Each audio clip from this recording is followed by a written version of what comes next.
Assalamualaikum sahabat Islam, channel ini kami di hadapan Anda untuk berbagi info Islami, semoga menginspirasi aktivitas Anda hari ini, dan jangan lupa klik tombol subscribe, dan aktifkan notifikasi tombol lonceng, agar tidak tertinggal berita terbaru dari channel ini. Kisah mualaf kali ini datang dari seorang wanita asal Ukraina bernama Alla. Dirinya mengaku memiliki banyak pertanyaan tentang agama yang dipeluknya sebelum menjadi mualaf. Sebagai memutuskan mualaf, Alla rajin pergi ke gereja dan melihat berhala, gambar, lilin dan juga beberapa lambang yang dalam benaknya ia pertanyakan apakah yang dilakukannya ini sudah benar atau tidak. Karena penasaran, Alla pun mengutarakan pertanyaannya kepada pendeta untuk menemukan jawaban, namun jawaban yang diterimanya ternyata membuatnya merasa terkejut. Alla mengatakan kepada sang pendeta, "Bisakah Anda mengampuni saya atas apa yang saya lakukan? Dan atas apa yang saya ucapkan?" tanya Alla kepada pendeta. Namun pendeta tersebut menjawab pertanyaan Alla dengan mengatakan bahwa ia tidak bisa melakukannya. Dia menjawab, "Tidak," ujar Alla. Jawaban dari sang pendeta itu pun baginya membuat Alla terkejut. "Ini seperti sesuatu yang mengejutkan bagi saya dan saya sangat terkejut," kata Alla. Akhirnya sejak saat itu Alla selalu berdoa untuk meminta petunjuk dan berpikir jernih. Bahkan ia sempat berhenti dan berpikir untuk mempertanyakan beberapa pertanyaan dalam benaknya. Apa yang sebenarnya harus saya lakukan? Apa yang harus saya rubah dalam hidup saya? Sejak saat itu, Alla menjawab pertanyaannya dengan memberinya teman dan kemudian mempertemukan Alla dengan suaminya yang sekarang dan ia diundang ke Emirat.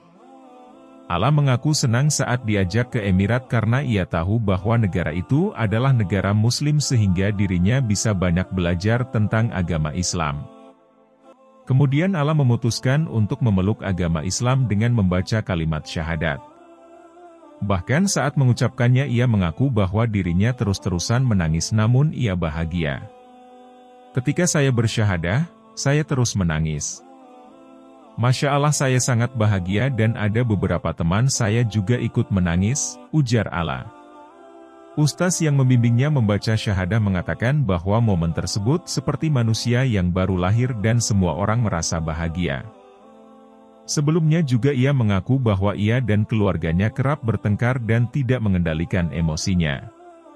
Namun setelah masuk Islam dan menjadi seorang Muslim, Alla merasa bahwa dirinya menjadi lebih tenang. "Sebelumnya saya tidak tahu cara mengendalikan diri saya dan juga perasaan saya dan juga sering bertengkar dengan orang tua saya," kata Alla. Alla sendiri merupakan seorang anak tunggal di keluarganya dan mengakui bahwa ia dan keluarganya kerap bertengkar dan marah berlebihan dan tidak sopan. Namun, ketika dirinya masuk Islam ia merasa menjadi lebih tenang dan santai. "Ini seperti udara segar yang memasuki jiwa raga saya," tutupnya. Akhirnya sejak saat itu Alla selalu berdoa untuk meminta petunjuk dan berpikir jernih. Bahkan ia sempat berhenti dan berpikir untuk mempertanyakan beberapa pertanyaan dalam benaknya. Apa yang sebenarnya harus saya lakukan? Apa yang harus saya rubah dalam hidup saya? Sejak saat itu, Alla menjawab pertanyaannya dengan memberinya teman dan kemudian mempertemukan Alla dengan suaminya yang sekarang dan ia diundang ke Emirat. Nah, sampai di sini perjumpaan kita kali ini. Terima kasih telah menonton, semoga Anda menginspirasi. Sampai jumpa di video selanjutnya.